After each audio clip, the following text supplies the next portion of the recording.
अभी थोड़ी देर पहले जब मैं आया, मैंने गाड़ी यहाँ पर खड़ी की तो मेरी गाड़ी के वहाँ सामने एक मांगने वाली बच्ची, तकरीबन इसकी उम्र होगी ज़्यादा से ज़्यादा 6-7 साल।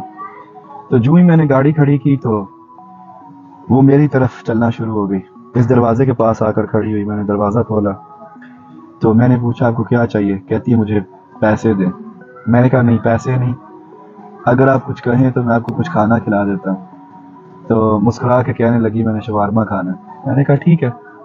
तो मैं यहाँ इधर मेरे पीछे एक शवारमा की जगह है, होटल है, वहाँ पर लेके गया। वहाँ जाकर मैंने उनको बोला कि इस बच्ची को शवारमा दे दो। उन्होंने उसको शवारमा दे दिया।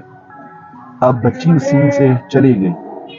तो मैंने होटल वालों को वैसे ही कहा कि आप एक बर्गर भी बना दें और एक मुझे पेप्सी की बोतल दे दें। तो उन्होंने जब बर्गर और पेप्सी मुझे दी तो मैंने उनसे पूछा कि आपके कितने पैसे बन गए हैं? तो वो मुझे कहने लगे आप पैसे रहने दें। मैं बड़ा हैरान हुआ। तो फिर मुझे वो कहने लगे कि आप लाला मूसा से आए हैं। तो मुझे यकीन हो गया कि ये मुझे नहीं जानते हैं। तो फिर मैंने उनको बताया नहीं, मैं तो फलां जगह से आया हूँ। खैर फिर वो मुझे पहचान गए।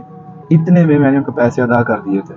तो उन्होंने गले से पैसे निकाल कर मुझे वापस कर दिए और उन्होंने कहा हम आपसे पैसे नहीं ले सकते हैं।